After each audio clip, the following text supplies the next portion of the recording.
is the purpose of Wait But Why to start kind of informing people to get them to care before it's too late? Or what is your intent with the whole, like all of the content you're making? The purpose in general is for me to do something I'm having fun at doing. Okay. I spent 9 years after college doing something that was kind of objectively a cool thing, but I was not doing what I wanted to be doing.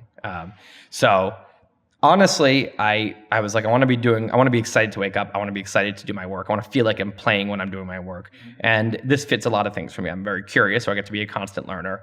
I like having great conversations with interesting people, and Wait But Why is connecting me to all kinds of great conversations. I love creating, like just artistically creating. So a post is a piece of art in a way. And it allows me to kind of just, continually stay in excitable mode because I can switch topics again and again and again. And I'm just always I feel like I'm in the honeymoon phase with the job all the time because I switch topics and it's a whole new planet for me. So I love that. And if I didn't like it, I don't think I'm a good enough person to do it out of obligation for, I think this is going to help. Like I like to think I would. Yeah. But I think I'm more the kind of person that might throw money at something good. I'm not sure I would dedicate my life to something where I felt like it wasn't my calling. It wasn't something I really was passionate about. It wasn't something I had fun doing. So that said, as Wait But Why has gotten more popular, as I've kind of begun to dive into a lot more kind of intense, deep topics, I started to appreciate the impact that a viral blog post can have. I appreciate it when times like when I go to, I've spoken at a bunch of colleges, and I was at a place like MIT, and afterwards a couple of students came up and they said they're going to work in, I think one of them is working at SpaceX and one of them is going to work in AI next year, both because of my post. And I was like, so I was like right there, these two are probably smarter than me, both of them. They're 18. And like, if they both go work, that's like 120 years of human effort going towards like really good, important things. And maybe they instead would have gone into finance or something else. So to me, I was like, that's really awesome. And if that's, two of, I don't know, however many, that to me is a massive impact. If I can convince really smart people to turn their attention or their money or their time towards important things, I think that's about as big an impact as I could have as a human, because me going into it myself, that's one person. Plus, honestly, these MIT dudes are probably more capable than I am. So I think and just kind of, since it is a battle for kind of awareness right now, awareness of the story that we're a part of. This human colossus story is crazy. We woke up inside of a thriller movie. Mm-hmm. I use this analogy. So if human history is 1,000 centuries, about 100,000 years, okay? Picture every page there's a 500-page book telling the story. And every page is 2 centuries, okay? If you're an alien, again, and you pick up this book and you're trying to understand what the human history is like. So the first 450 pages, okay, it's the first 90,000 years, gets us to it's just hunter-gatherers. That's it. Migrations and hunter-gatherers. Right. And very, very slight biological changes. You are bored as an alien reading that book. Page 450, you have the agricultural revolution. And you have cities, and you have the first, kind of wide-scale cooperation. This colossus takes a huge leap forward, right? Things start to get a little interesting. That's just the last 50 pages of the book. And things do develop in a kind of interesting, cool way. At page 490, you have Jesus. You have AD starts at 10 pages ago, okay? And you have, Islam starts at page 493, and around page 497, you have imperialism gets rolling. Then you have the Enlightenment, the next page. And right at the beginning of page 500, the very last page, you have the Industrial Revolution. And you have the entire kind of, the Colossus kind of like goes on steroids. The Colossus grows up very quickly and becomes far more powerful. Mm-hmm. The population balloons from less than 1 billion to 7 billion on page 500 alone. We go from, and every other page before page 500, transportation meant walking, running, sailboats. Page 500, we're going to the space station. We're flying around planes and cars. Yeah. Communication on page 499 and earlier meant, talking to people and writing letters with your hand. Page 500, we have FaceTime, we have, internet. So if you're the alien reading this book, suddenly you're on page 500 and you're like, and you just can't believe what you're reading and you're so riveted. You're saying, oh my God, this is the story. This is what this has all been leading to. What's about to happen? You turn the page to 501 and you're just like, this something's big's about to happen here. We all were born right then. Yeah. It's crazy. Yeah. So I think that part of what I can do is, and the only reason I'm so aware of this right now is because I write about it. My job is to think about this. Okay. And so I think that part of what I can do is just take humans that are every bit as smart as I am, and everybody's curious, but it's not their job to think about this stuff, and kind of shake them and say, hey, like, we're about to turn to page 501. It's either going to be the coolest story for humans or it's the end. It is a 501 page book, and that's it. Or this is the beginning of like the new paradigm. We have a new BC AD situation. We have a BC, which is like before something that is on page 501, when we all became immortal and all the suffering stopped and whatever that is. And the BC, this will be the real BC, much more important than any religious thing. It'll be the thing before humans came into their own. That's really exciting, or it'll be the end, and there'll be no more book. So this is the barrier in the Fermi post, right? Like it has to be, right? I mean, the thing is, the problem is we're wired for a world when nothing changed ever. So when someone says, this is going to be the future, everything's going to be different, it's wise to be naive. It's to feel that's naive. It's kind of like the snake oil alarm. It feels naive, and it should feel naive because it used to be naive. Today, it actually is. If you all you have to do is look, just compare. Just there's no salesman needed here. Just look at the facts of page 500 versus 499 and every page before it. This is clearly not like every other time. So, I think there's I find it exciting. I'm very happy. I mean, that's always so. People like the interest in startups and technology kind of ebbs and flows, it seems, and now, for better or worse, it seems to be like people are pushing tech away, like in big quotes, because they think of tech as like just Facebook. But in reality, it's so much more. And when someone's like down on this stuff and they're like, I don't need an app to like walk my dog or something, I'm like, change your point of view and look at this other stuff, and it's crazy. There's so much going on. Tech is a monster god that is on the horizon running towards us right now. Yeah. And when the god gets here, it's either going to be a really good, benevolent, amazing god or a really bad god, depending on what we do right now. So we should go into tech. You should go spend your career in tech. Because literally the people in tech right now are the people who are creating that god and deciding what that god's going to be like when it gets here. And so, yes, you might object to the lifestyle that many of us have taken on due to early tech kind of, sure, different topic than saying technology in general. It's like, no. If you care about people, if you care about your grandchildren, you should be focusing on this too. Yeah. And especially wary that the minds in tech right now, as good people as they may be, they're worried about they're humans, they're primates, and what the primate wants is to succeed in its own life. So they are worried about glory and trying to succeed. And when everyone in it is doing that, you have this monster being developed in a way that doesn't have a larger kind of thought process here. It's just being developed to develop it. That's really, really scary. So.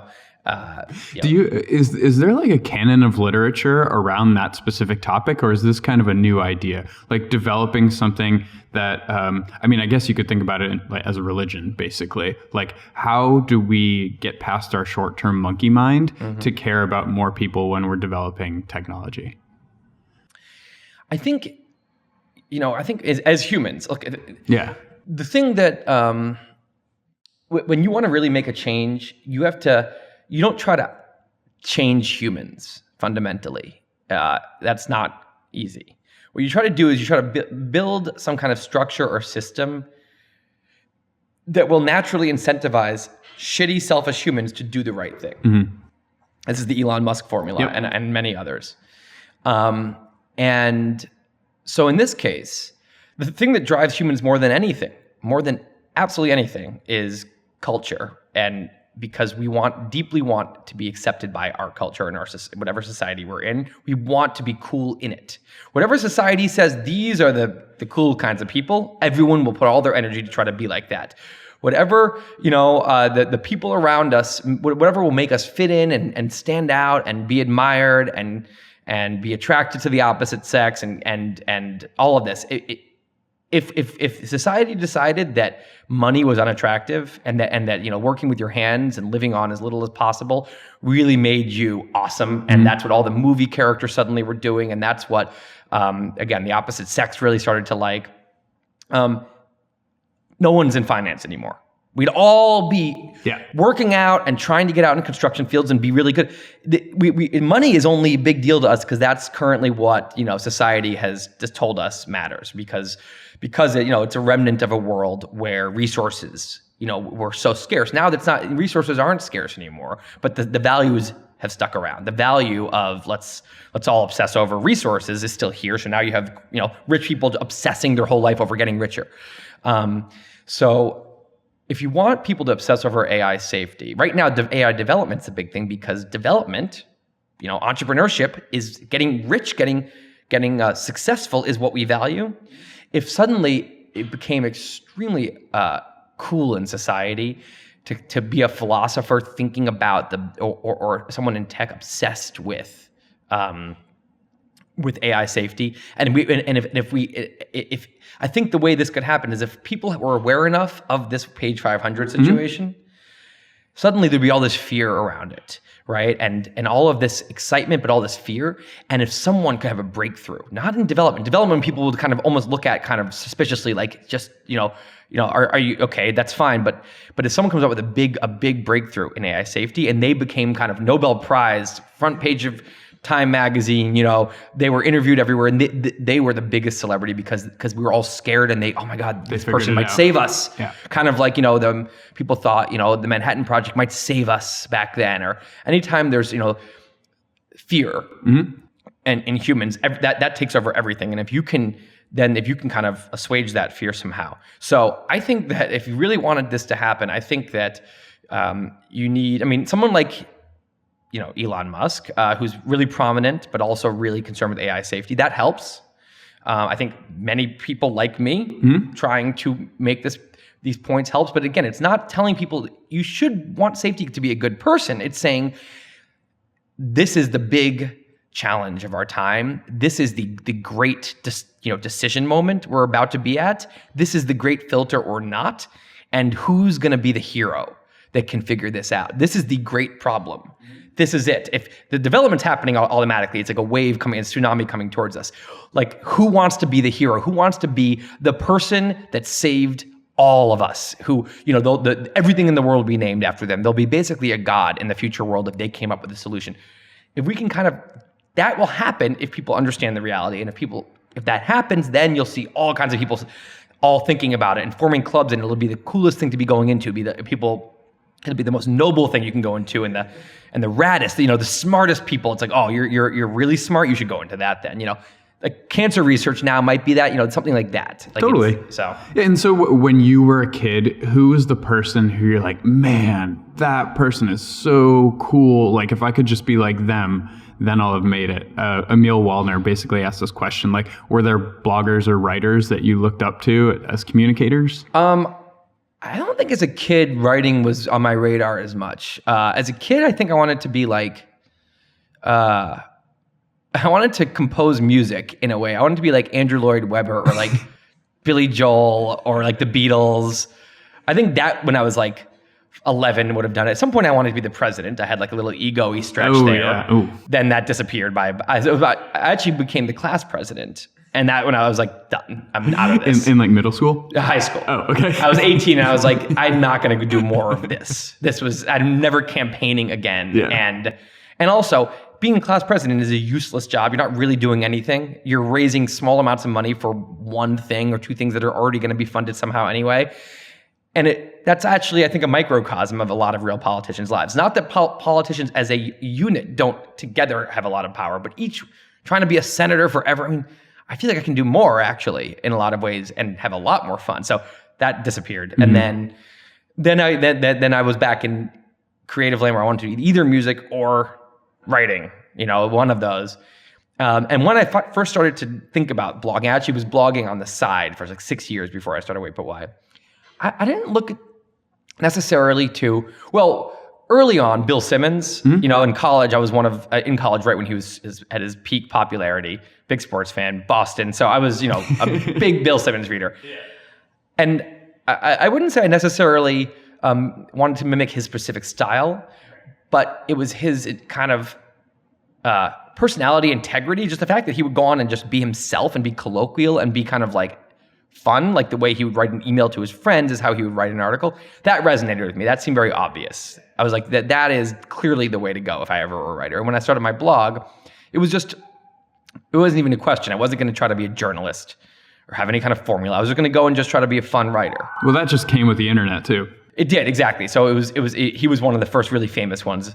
But so, and then I looked at, other successful bloggers who I respected, Ali Brosh at Hyperbole and a Half, and Randall Monroe, and, Jason Kotke, and these, certain blogs that I thought were great. And the thing I really appreciated about them is they were all very unique, kind of like molded to the person's personality who made them. Like they were just clearly a reflection of the person. The person wasn't trying to be a brand or anything different. They were just kind of like being their best selves, in writing form or drawing form.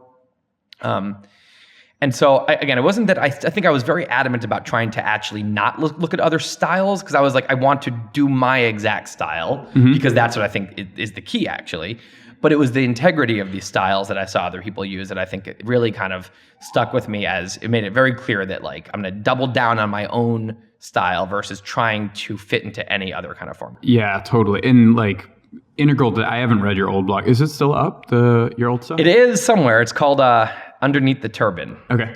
It is, it's very few people have read it. It was just me. It was much more classic blog style stuff. I would write about my day. I'd rant about something. I'd write a list of things I didn't understand in the world. So was it as thoroughly researched as, okay. So there was another Twitter question. Anish Giri asks, basically, what styles and techniques do you use to learn things quickly enough to, I think you've talked about it, like getting from basically to like level 5, an ability to communicate, like, this is AI, this is why it's interesting, this is why you should care. What do you use to go from like reading AI on Wikipedia to writing, a 10,000 or what is it, like 30,000 word post about it? Yeah. What do you do to get there? Yeah. So the internet is a real godsend to a curious person or to a blogger trying to a procrastinator. Or to a procrastinator, to a lot of things. Yeah. But if you can consider like 1 through 10 knowledge on something, 10 is like, the world's leading expert. PhDs get you to like maybe a 7 or an 8. My goal is I'm starting at 2 or 3 as a layman. If I'm really curious layman, I'll be at a 3 because I've already known. And I want to get myself up to, like you said, a 5, maybe a 6. Becoming an 8 would take years. I would have to focus in on one topic only. I'd rather become a 6 on 50 topics than an 8 on 3, or 10 on 1. So that's me, not everyone. Some people, the thing they love is being a 9 or a 10 in knowledge. That doesn't excite me that much. It would be great. It's the lesser of excitement. So, and then my goal as a blogger is to, after I've gotten to level 6, to then package everything I just learned and the road I just went down. I basically look at the road I went down and said, if I could do this road again, how could I do it efficiently now? How can I package this in a way that doesn't just take someone down this road efficiently and thoroughly to get them to where I am, but does it in a way more fun way than I just had. I want the reader to have a lot more fun. I want more it to pictures. Yeah, a lot more pictures, more kind of storytelling and just funnier and just more enjoyable than what I just did. So it's that. I just went down a road. Now let me take this road and make it awesome, and that's my job. And then I go on a new road, and then whatever. So I think the question is about how do I go down my road to get myself from that 2 to a 6. And so I start with Wikipedia or general kind of Googling. What I'll do is I'll Google the question I have. So if I want to understand cryonics, if I, whatever it is, I'll Google what is cryonics? Cryonics versus cryogenics, because I don't remember, I'll have heard those terms. And I'll Google cryonics scam. And I'll Google, does cryonics work? And I've heard Peter Thiel said something. So I'll say Peter Thiel cryonics, and I'll Google Alcor cryonics, because I heard there was a company called Alcor. And I'll Google how many cryonics companies are there, cost of cryonics. I'll Google all these, each in a different tab. Mm-hmm. Then in each tab, I'll basically, without even looking, I'll just open every link, eight links on each tab. So I'll end up with like 70 or 80 links, okay? And, among those are, all the, 4 different Wikipedia articles, and then a bunch of just articles written, secondary source kind of articles, just, written in Gizmodo and other places like that. So none of those alone is like an awesome source. Yeah. It's that on the whole, the group of those articles will give me a foundational understanding. Wikipedia is good for a foundational understanding. It'll give me a foundational understanding, and it'll also tell me what the big opinions are. I'll realize where the big disagreements are, where the kind of uncertainties are, and it just kind of like orients me in general. And I'm like, okay, I now understand what I need to start learning even. And so are you writing notes to yourself at this point? Are you trying to communicate this to, your girlfriend or your friends, so you actually know that you're understanding it instead of just reading words? I have a big document open that I'm pulling quotes that's really interesting, or fact, or stat, or an opinion. And then when I see a counter opinion, I'll find that opinion, I'll put it underneath it into the document so they're next to each other.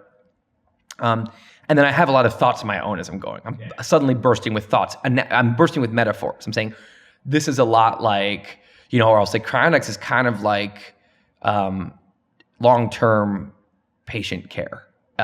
Or it's like pausing you biologically. It's not that, and I'll just write it down, right? Okay. And I'll write down all my thoughts as I go, because a lot of the best ideas just kind of come out as you're researching. And then depending on the topic, first of all, sometimes it's a very different process. If I'm thinking about procrastination and why we procrastinate, if I'm thinking about why we care what other people think of us, or why we get into so many bad marriages, I'm much more likely going to be thinking.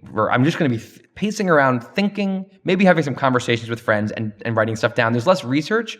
But so I'm specifically talking about one kind of post I do right now, which is the heavy research post, when I need to kind of an explainer post, right? And so at that point, I have a foundation, but there's a lot more I need to learn. I'll feel very insecure about my knowledge in many different of these areas. And I'll just have certain things I don't understand at all. Mm-hmm. So I'll have to go deeper. Like I won't understand why freezing your cells is not good, but vitrifying is. So I'll want to dig deeply into that. So I'll just first look at why water expands when it freezes. And I'll go read about that for a half hour. Okay. And then I'll look at vitrification. I'll realize, we vitrify embryos and organs. So how does that work? What actually goes on in the cell? What goes on in the actual atoms? What's happening? Antifreeze. And I'll go into how antifreeze works in cars to understand what antifreeze is, because there's an antifreeze type solution. Is it the same solution? Is it different? Is it, and I just start going down rabbit holes after rabbit holes. Sometimes these become unproductive because I just get curious and I end up on YouTube, and like 12 hours later, I'm like watching, like people in road rage, like fights, and I'm like, fuck. But then I'll reel it in and I'll come back. But the point is, there's a lot of different, depending on how broad you want to go. And I often want to go really broad. Then I'll go into the Alcor website, because they have this great Q&A, or this great FAQ. So I'll go and just read their whole FAQ.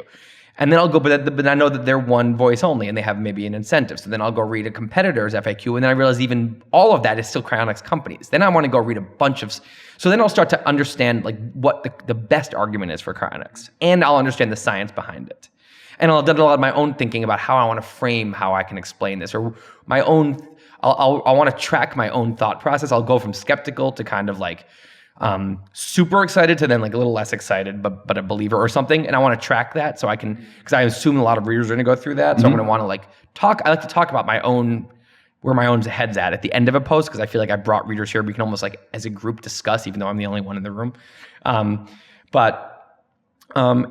So then I want to go and do a hardcore session on the skeptics, what they say. I want to go just Google things like cryonics scam, cryonics like, won't work, cryonics, bogus science, pseudoscience. I'll just Google these things and I'll read as many articles as I can. And it's not that I'm going to get to the bottom, especially since a lot of times there is no bottom right now. But what I will do is I'll have a sense of there's a difference between the skeptics are many and they're diverse in their viewpoints, and but there seems to be some big fatal flaws, and it seems like the cryonics people aren't acknowledging them and whatever. Or you look the other way and you say, actually, the skeptics don't seem to really understand what's going on here. They kind of seem to have a knee-jerk reaction. Some of them even talk about freezing a body, which is not even, that's like the first thing you learn when you read is that's not what's happening. In which case, I think, and I'll have a sense of, I'm like, the cryonics people actually are seeming like the more serious thinkers right here versus the skeptics or whatever it is. But I want to understand that too. Yeah. At the end of that, I have this huge pile of thoughts and research. And then I go on to the next phases, which is, outlining and then writing and then drawing and then revising. But that's, by the end of that, I know the shit out of the topic. It's like, but when I'm really done, and especially since you then solidify it by outlining it and then writing it, and then discussing it, usually the next week, you solidify it with a but by the time I'm done, I mean, again, I'm not a true expert, and then you ask me, I don't know, I'm not going to advise a cryonics company on a new kind of technique to use. Nowhere near that level. But what I can do is basically talk to any layman and answer basically any question they have.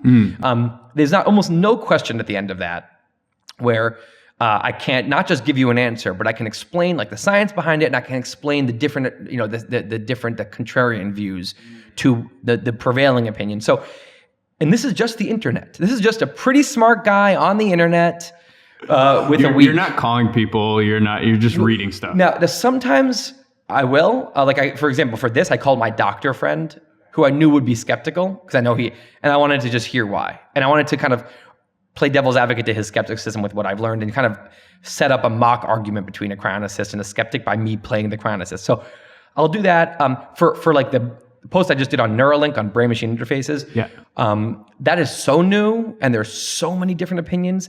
And I had access in this case to a lot of great people. Right, you went there, right? I went to Neuralink and I met with all the founders, and I met with many of them multiple times. And I talked to a bunch of other BMI people too, and some sci-fi people.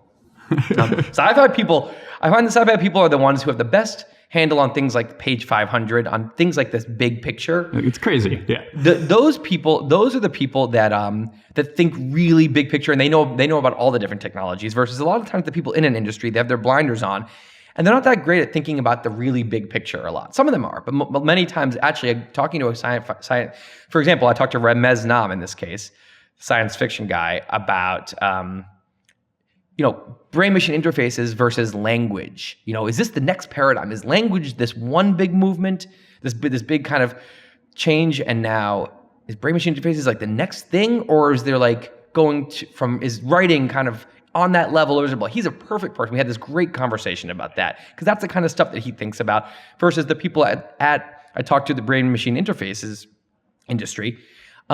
They were kind of like, well, they didn't have much of an answer. Well, I think that's actually what causes the rift between a lot of these people, because some people are so deep in it, they're engineers, they care about the practical day-to-day progress. And then there are these like writers, philosophers in the subject, and they both kind of think the other party is like, they don't know what they're talking about. Or they're so, a lot of times the people in it are so annoyed by the idiots who basically lie about how quickly this is going to happen. The people who say we're all going to be thinking to each other in 3 years, and they're so mad about that someone actually way closer to them, but being pretty optimistic. Yeah. They just group them all together. They say, oh no, but actually, they reject any kind of. They're so dug in now on their stance that this is going to take a long time that they can actually go too far with that too. But anyway, so so for cryonics, for example, I didn't talk to anyone else other than my doctor friend. Okay. Everything I needed was on the internet. AI, I didn't talk to a soul. I read 3 books, probably 200 articles, including, once you understand stuff well, then you want to get to some really hardcore science. So you get to the papers, and I started reading all these mindless, boring papers. I read a bunch of philosophy, papers on this stuff. So I just got deep in, but I just read for like maybe 2 weeks. And which isn't that much. It's not that much. I mean, two weeks. Not. 80 hours of it's nothing of reading and taking stuff out. Like you can get it's not like you can get the pretty big picture, especially if it's an industry that we're not even sure yet as a species. We're arguing about it. You can understand everyone's viewpoints pretty well. Yeah. And one good book like Superintelligence, in the case of AI, can give you a really, really great foundation right there. And then you can just kind of tack on information to that foundation or poke holes in that foundation. And then you end up with a solid understanding. How often do you let a post go where you're doing the research and you just can't get a handle on it, or you feel like the research isn't even there and you have to stop? I don't think I've ever really done that. I think I'll often like brainstorm a new post and then stop. But usually that's because I just get it. I suddenly am, that's this icky, daunting thing that they're all daunting, but when I'm looking at this one particular daunting topic, suddenly every other topic sounds better. The grass is greener phenomenon. If I'm writing about life and I'm just like, oh, I have to come up with my own philosophy on this, and I'm just like, oh, imagine just researching something in science, how easy that would be. When I'm, just buried in, really thick research trying to understand something, I said, imagine if I could just sit back and think about, how we think, like, or if I'm trying to be funny, when I'm doing either of those, it sounds so easy to just try to do a funny kind of observational comedy post. And if I'm doing one of those, I'm like, the other ones I can just kind of be earnest. I have to like try to like be witty here, and it's a nightmare. So I'm always switching for that reason really early on. But I think when I've dug into a research post, usually I only start those in the first place because I already know it's a good topic, because I heard enough people talking about it and I'm curious enough about it. I know there's a lot to say. And whatever it is, it's going to be worth explaining, whatever I can find out. So if I find this, I'm researching that actually, like, there's not really any good answers to this, that's interesting in its own. To be able to say, you know what, like, don't feel bad about not knowing, because no one knows what this is, but here's what we do know. That's fine. I'm fine to do that. So usually once I pick the topic, I'm going to explain what is out there, whatever that is, and that's fine. And do you ever feel that you ought to do kind of like an anti-skeptic post? If you fall into a YouTube rabbit hole, you can quickly come across, flat Earth or any of like the sort of related topics. Have you ever felt drawn to like doing a disproving of that or any particular crazy conspiracy theory?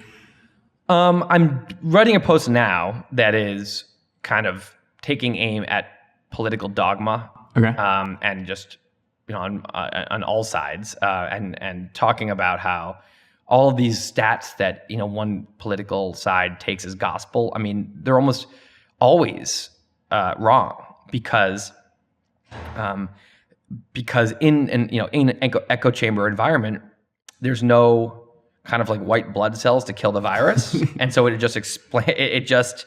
because dissent isn't okay over there. It's not only is it not valued, it's very much frowned upon. So everyone's agreeing, everyone's confirming, and you have these bad stats that live on. And so I'm trying to take a bunch of those in this case and show that they're not true, and show why we got there and how we think is, and so that's one example. I've done, a few other times I've kind of tried to take a contrarian view on something that I really believe, but most of the time, especially with kind of like a researchy topic, I find that the contrarian, to be a contrarian, you have to have conviction. You have to have strong opinion that this is wrong. And for me, if I get conviction, it's going to be because I stole it from the stuff I read. Like, I'm only getting conviction from what I'm reading. So all I'm really doing in that case is regurgitating someone else's contrarian argument, and I'd rather just credit them and kind of present both sides and let the readers make a decision. So if people are like, what's your stance on AI? I'm like, well, here's this person's stance and here's this person's. This one seems a little more credible to me, but who knows? Versus me being like, this is right. I'm like, well, but like, on the other hand, if I'm talking about we shouldn't be so dogmatic, like, that's deep in me. I believe that. And I think it's very much like pervasive how dogmatic we are, and it needs to be said. So there's certain moments like that I can do that. But if it's like I'm disproving flat Earth, I mean, I could do that. But the point is also like, what's that doing? We're going to pick on the 0.001% of crazies who think this, like, so we can all together, like, it's fun. I agree. That would be a kind of a fun thing to do, but it's not, it's what's the point? It's just so we can all be like, yeah, like, great. No one who reads Wait But Why thinks the Earth is flat. Although I just was interviewed on a documentary about the flat Earth, and apparently there's like 10,000 plus, very serious flat earthers in the US. Okay. And they're not like, a lot of them are really obsessed with the fact that they think it's science-based why it's flat Earth. They have all these measurements, they've done experiments, they have these, they have all this math and data showing it, and they seem to have always kind of found some way they can like create kind of a logic loophole that makes it seem true. But I was asking, do they really believe it? And they said with all their heart they are sure. And they're sure that like this is this crazy world that everyone is believing this. I think it's like the genetic other side of that like snake oil coin, where you're like, oh, I know the secret. Like I get this, and like knowing the secret is this weird like monkey sensation that makes us feel good and different. It is. We all have in us a susceptibility to conspiracy theory.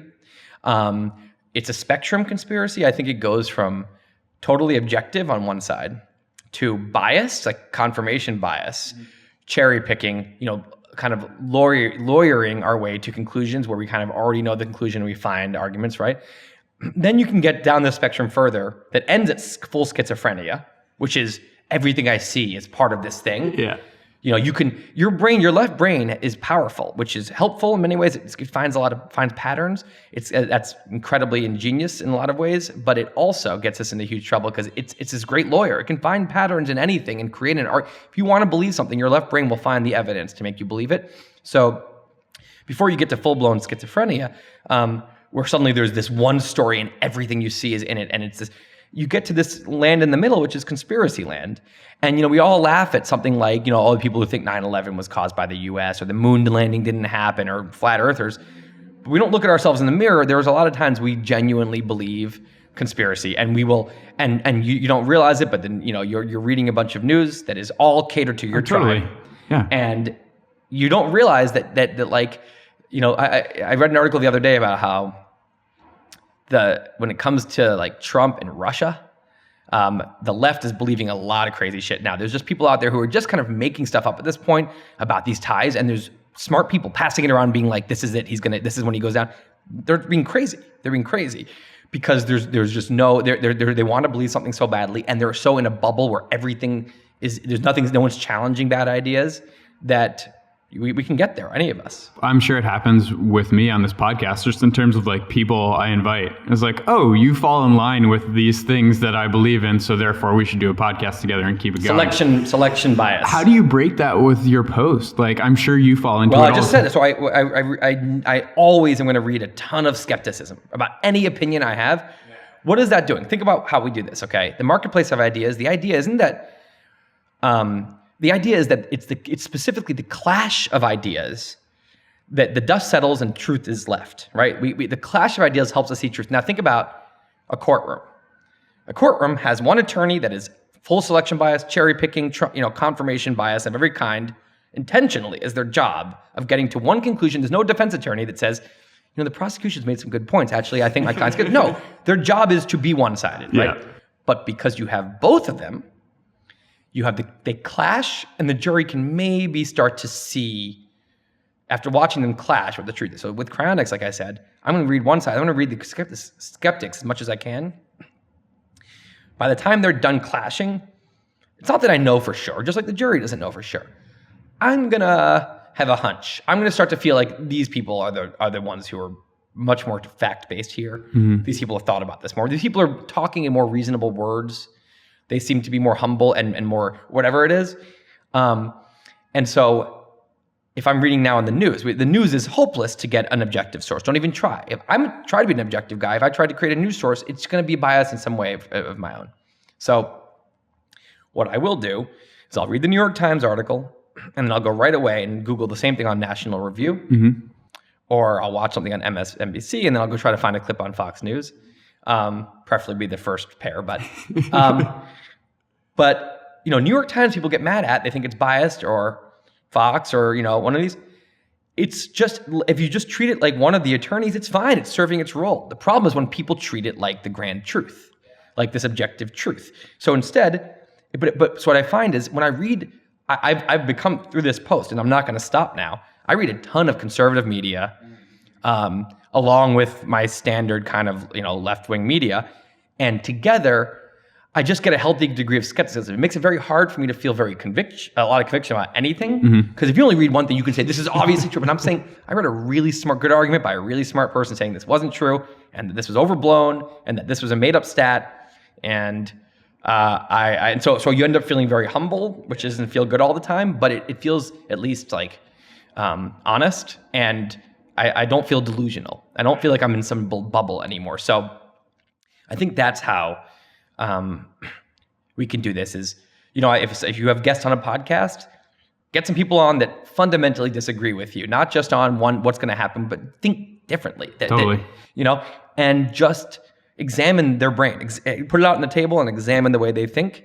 Either you'll still disagree with the way they think, but you'll understand them better afterwards, which can then lead you to be able to change minds better if you understand. Or they'll poke some hole in your logic or humble you out a little bit in a way that it'll hurt at the time, it'll make you a better thinker in the long run. Or they'll literally point out a way you're wrong, or you'll do something likewise to them, but for your listeners, right? They'll benefit a ton from that. I love, Intelligence Squared is this debate podcast. I'd much rather learn something in the form of a debate than in the form of one person, because now it's like a courtroom to me. Yeah. And a jury, I get to be a jury with both sides. Well, that's why I've fallen into the longer form podcast, because you really learn how someone thinks instead of their edited sound clip version. Exactly. So one of the hotly debated and contested topics is cryptocurrency right now. Julian asked on Twitter, do you have thoughts or strong opinions? Definitely no strong opinions. I have read a little bit. I get more requests for this topic than I've gotten about anything in the last 3 months by far. Yeah, by it's threefold. Crazy. Yeah. And I do think it's a good wide topic. I don't right now have the time at this moment, but I do want to dive in because it's exactly the kind of topic I like, which is, this is important. This is extremely complex, and it's incredibly hard to understand from an 800-word article, which is what everyone writes. Yep. But it's not actually that hard to understand in a 10,000-word article. So to me, it's it's not that this is that complicated. It's not that you need to be super smart. It's just it needs to be really thoroughly explained. No one's doing that very well. And this is important, like AI was, and I think cryonics and brain-machine interfaces and many other things I've taken on. So from what I've read, the best metaphor that pops into my head for what this seems like, and I think that'll change as I research more, is it seems like it's 1988 and there's not one internet, but there's many different interwebs, competitor interwebs kind of trying to start. And maybe none of them will take hold and the whole thing will, end up not existing. Or there'll be many of them or multiple, or there'll be one that ends up becoming this giant thing like the internet. And I think the people buying cryptocurrency right now is kind of like buying domain names on various ones of these and hoping that they take off. So maybe there's an interweb with not even any websites on it yet, but there's domain names you can buy, and you're taking a lottery ticket that maybe this is going to become the internet, and then I'll have this super valuable currency. But I also think that's probably like explaining like magnets is like having a rubber band, where it's like, yes, it tells you what the basic deal is, but it's actually fundamentally different than what's really happening. So I think when I research more, I will probably reject my own metaphor as maybe a first starting point, but then it needs to be explained further why this is not actually like that. Because it is, but I think it's a really cool concept.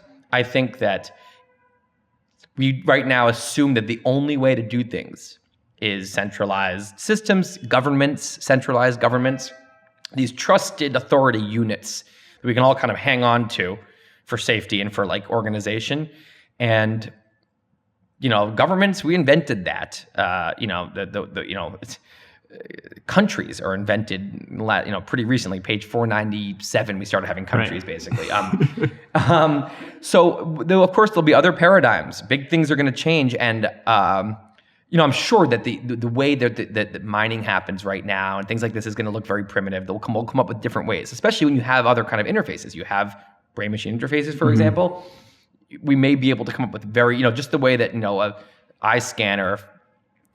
Fingerprints way faster than like a password. Or it's way more. We might come up with things that are even cooler ways to kind of verify transactions and everything like that and records. But I'm very intrigued, and I think it is definitely worth understanding and starting to think about. I think anyone investing right now, I think has to be aware that like it could be amazing, but like very good chance that like any one of these currencies just becomes nothing. And I think that people know that. So, but I think it's just so cool. It's fascinating. And I think understanding it starts with understanding kind of the blockchain concept. And I think that starts with understanding encryption and just literally how encryption works, and the public key and the private key. And when I dug into that a little, it started to make sense to me. I started to say, I see, because otherwise people, they hear about this like mythical ledger on computers and they just tune out because they think, I don't know, what does that mean? Once you get what it means, it starts to be kind of delicious. So I think it's a great topic. Or they think it's just this fake thing that you're buying into only because it's rising, and so you're going to make money that way. Or they one-dimensionalize it as this is just like a different kind of currency, but it's not. It's the currency itself is one of many kinds of things that can happen in a decentralized system. So I have a 2-week reading stretch ahead of me there, and I'll come out of that and I'll have a way better answer for you. Okay, cool, man. So I just want to wrap up with one more question from Facebook. So Casey Stanton asked, you gave an awesome talk about AI in Carmel, it sounds like in May, and what incredibly complex technology that's coming needs our attention? What's something that all of us should know or think about? Yeah, there's a lot. There's a lot right now. I mean, it's exciting. It's overwhelming. So I think I'm going to name a few. Okay. I think crypto is one thing to think about. Things that might be as big a deal as the internet in 10 years is kind of how I'm thinking about it, or way bigger. I think so. How there's this hype kind of trajectory that goes big. Something first starts to actually work as a technology, massive hype. Then it's not really ready for prime time yet, though, and everyone just suddenly becomes like, oh, everyone's over that. It's never going to work, right? Yeah. And then it creeps back in as a actual existing thing. So we've had AI in a few different of these bumps. I think VR, AR is one of these.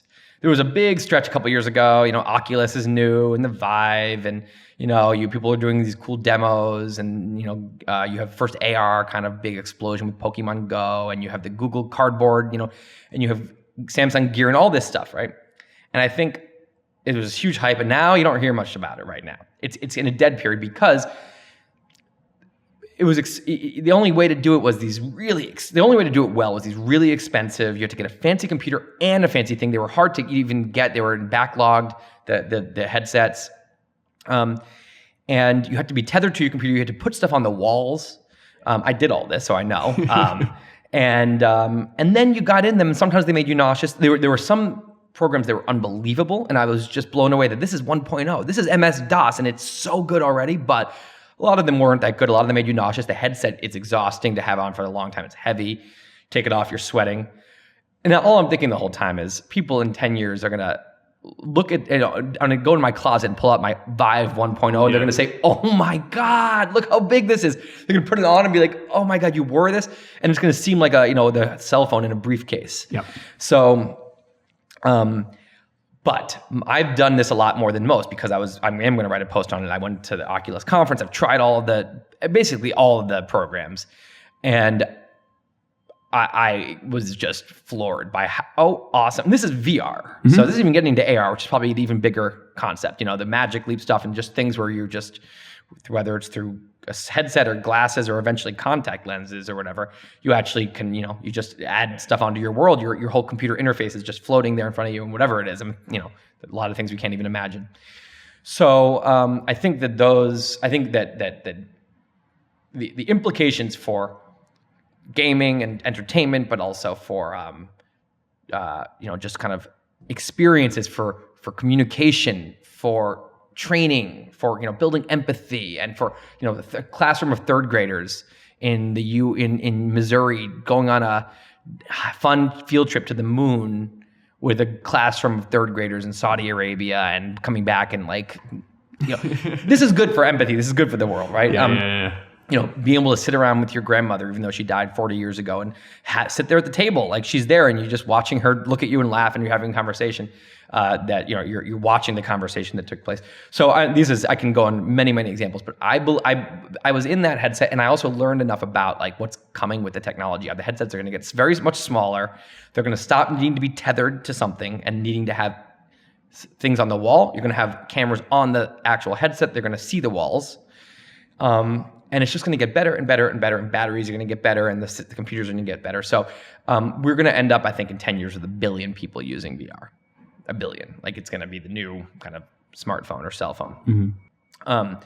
And, young entrepreneurs who want to get into, something that's new, this is the time to start a VR company when it's not being talked about. Start developing, start making really good things, or AR, whatever it is. And when the headsets are ready, and when suddenly, there's a killer kind of headset that's in everyone's pocket, and it ends up, all over the world, you're going to be one of the, you'll be in a position to be Google. There's the Larry Page and Mark Zuckerberg of the VR world. Like, they don't exist yet. Well, they probably exist, but yeah. Yeah, they're not famous yet, unless I know that Mark Zuckerberg also wants to be the Mark Zuckerberg of the, but there's going to be new giants, and they're not there yet. So that's one. Another one I would just say quickly is genetic stuff, CRISPR and all that.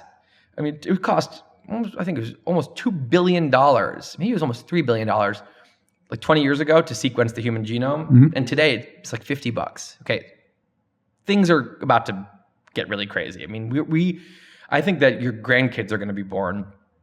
Your grandkids are going to say to you, "You just had a baby and hoped it was a good baby." It's going to seem crazy. It's going to seem so old school. Yeah. It's going to be just, and only the crazy hippies are going to be like, "We just have a natural baby the natural way birth." it is." And people are going to hate them, like anti-vaxxers, like, "You're a horrible parent. You should never do that." So, and all the implications of this, enhancing ourselves, creating, just getting rid of disease, creating smarter people. I mean, you can really go on and on and on there. You'll be able to have 4 people, like 2 couples decide to make a baby, the 4 of them, really kind of cool shit. So if that really gets rolling, we're going to look back to the world when, you just had normal people. Also, so I haven't researched, but like pregnancy has got to go. Yeah, it's crazy. Once we have you incubate the fetus, the embryo, and you in this perfect chamber that has all the mother's, you extract all the mother's hormones, all the mother's blood, and so it's not like this. It has all the exact same chemicals that would be going into it, but the perfect diet. It's monitored perfectly, and the mother gets to live her normal life, and then it doesn't have to. The fact that we'll be like, wait, your grandmother gave birth like an animal, like she was pregnant and she gave birth like out of her vagina like an animal. It's going to seem so primitive. And then, so anyway, you can go on and on. I mean, I think brain machine interfaces is another huge one. I think no one's talking about Mars right now. Give it 5 years. There's going to be humans on Mars in a decade. No one realizes this. Okay. We're the amount of leaps for all of life on Earth that you can say are as big as going multiplanetary. There's like simple cell to complex cell to multi-cell organism, multi-cell like animal to out of the ocean, on land.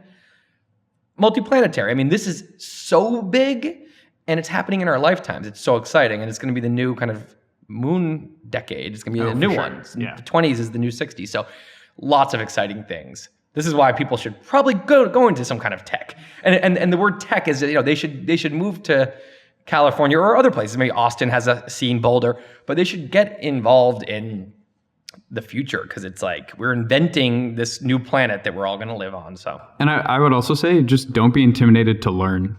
Like, similar to you, just like go for it. It's so easy to just it's easy to get involved, and it's also easy to get scared. And I don't think people should be scared. Right. Plus, a lot of people think they need to be great at math or coding. Totally. A lot of what we need are smart philosophers, smart, people who can make great metaphors, people who can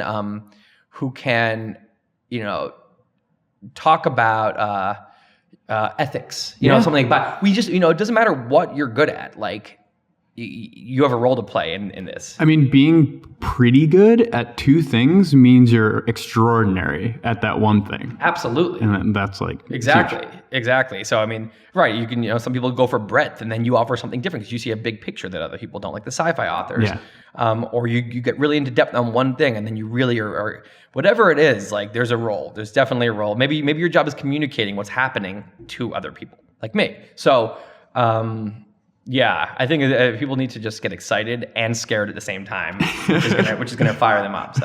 All right, man. Thanks for coming in. Okay, thank you.